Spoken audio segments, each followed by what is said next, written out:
So my story began as a kid growing up in church, and I had really gotten away from going to church during college. And then I met Erica at an event that I was going to a few years after college, and she told me about Horizon and what she was working to build at Horizon, and I was so inspired by what she had to say and what Horizon was doing in the community that I wanted to check it out. Horizon is special because of the community that they have together and the acceptance they have for everyone in Horizon, as well as the light that they shine in the community and really giving back and having those strong ties with the community. Horizon has brought to me personally a way to connect with God through 2020. I started going to the virtual services. I've actually never been to an in-person service with Horizon, so I'm excited to see that come back. But for me, it just really gave me a way to connect with God in a way I really hadn't before. So that was really cool. My favorite parts about Horizon at home is that you don't have to get dressed for it. And you don't have to do your makeup, and you can bring your cat.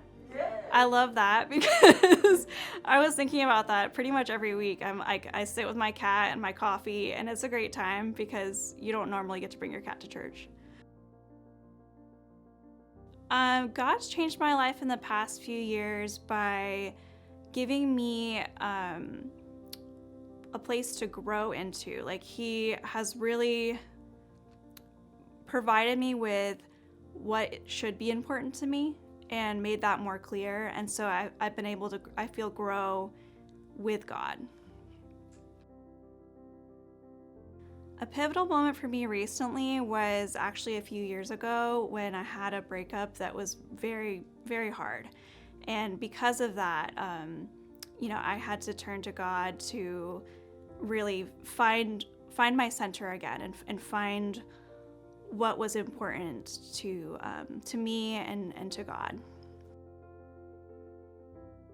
I normally spend time with God through listening to praise and worship music and really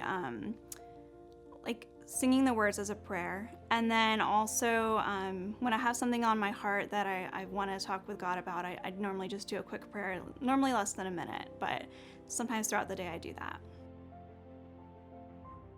My vision for Horizon in the next 5 years is that Horizon really grows as an in-person entity, and that they're able to create the strong community that they already have, but bring in a lot of new people into that community and welcome them and show them what God's really about, and that it may not be what they think it is. So I think God works in our life for the better good, but God is not in everything that you're seeing. So I think that if you're seeing something you're like, well, that's not of God, maybe it's not. I define joy as walking with God, being with God. Joy is not necessarily happiness, and I would definitely say in 2020 joy is probably not happiness because we've all been through a lot of challenges. But joy is an overall state of being and state of mind. God has increased my joy by really bringing me a sense of peace with being alone in my house and with how I'm spending my time. He's brought me peace and more purpose in my work. And just overall, God, I feel, has been more present for me in 2020, which is not always expected based on how challenging it's been. So to shine light in a night change, I love that phrase because shine light is kind of what you bring out into the community when you meet people and when you are interacting with others around you. And igniting change really has more to do with your fire inside. And that's why you use the word ignite. It's like a fire for God, and it's a fire for making things better.